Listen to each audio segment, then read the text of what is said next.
So the punching, kicks, knees, elbows, anyone that you talk to, whether it's karate, Krav, Muay Thai, jiu-jitsu, grappling, you're going to determine like what strikes are going to be effective for you. Okay? Because it's like saying, hey, let's go ahead and make a closed fist. Let's go ahead and hit the wall. Who wins? The wall. And guess what happens? This is hard. So understand that this is hard. Imagine like, I'm bigger than her. Right? Yeah. But guess what happens? What do you think is going to hurt me? See, she's getting her base. So now she has like a little bit of that. Okay, relax. All right, right over here. Okay, what do you think? So you're talking about like punching, right? Her punching me, do you think it's going to hurt me? Probably not. Probably not. Okay, so what can she use also? Stop with the knees, because Maybe look I'll what balance. yes, because look what happens. So You gonna really pick slowly. my ass up. So right over here, but see what's happening as she goes ahead and she lifts up her knee. Guess what's happening? She's going to be out over there first. So before you do any of these things that you think that you learned in some self-defense class or what you see on TV, think about like, hey, let's think realistic. Realistic, right over here, she gets her base. I'm basically around her. Well, guess what she can do? She can use her head.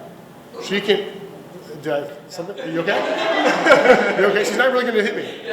Okay. She can basically drop her base, and then she's going to jump up into me. Slowly, slowly, calm down, don't hurt me. She jumps up, boom, she can hit and strike me. Now, where do you think she's going to be aiming if you're going to be using your head? Soft stuff. The soft stuff. What do you mean soft stuff? Like soft parts of your body.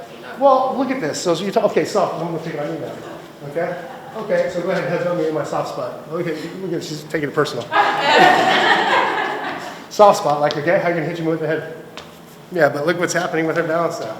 Do you think a little person is going to be like, I'm going to go ahead and attack this lady, and then you're going to try to grab her? It's going to be somebody taller, like my gentleman right over here, right? Because why would he pick on somebody that's so much bigger? It's more of a fight. So I'm going to pick on you because you're smaller than me. Definitely a lot smaller than me. I grab her, right? Get your base, get your base. Oh, yeah. Yeah, there you go. Okay, right over here. Okay, she has her hands up. Why do you always want to keep your hands up? To protect your face. Okay.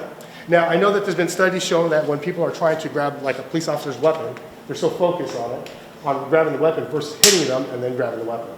But me, because I've done it so many times at training, it's natural for me to basically hit the person, they cover up their face, then I can grab the weapon. So over here, she keeps her hands up, right? This is nice. She drops her base. No, your base, right over here. And then guess what she can do? She's gonna go ahead, slowly jump up into me, boom, and she can hit. And then when we're talking about like the soft space, what do you think is going to be much more beneficial? Jugular. Yeah, what ninja movies are you watching? No, juggling. So it's a soft part. So this is good. I like that you're thinking that way. But you got to think about like over here, like in wrestling, they have something that's called a cow catcher. The jawline, if you grab it, it's like a handle. So if I grab somebody's jaw, guess what I can do? I can move them.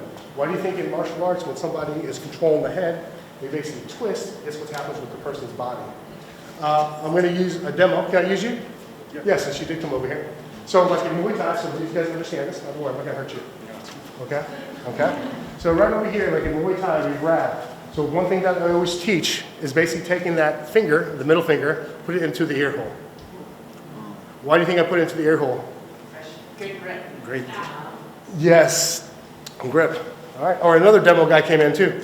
Yeah, so we need a bigger guy, we'll use him. Okay, but right over here, it's like a handle. Stay relaxed, I'm not gonna hurt you.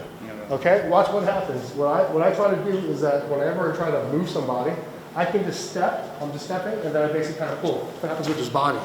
You stay relaxed, you're like, you're trying to fight me, don't fight me. Okay, just stay relaxed, I'm not gonna hurt you. Right over here, I basically kind of pull him. So in reality, for law enforcement, for Muay Thai, for MMA, what do you think we're trying to do? We're trying to get that person to the ground, to demobilize him. So over here, what you'll see me do is I'll basically roll him, watch his foot. See how his foot is picked up? You can see that I can kind of move his body. So right over here, the reason I'm talking about this, thank you.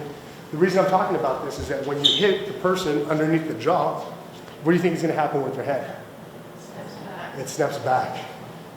So over here, what do you think is going to be the next thing that you could possibly do?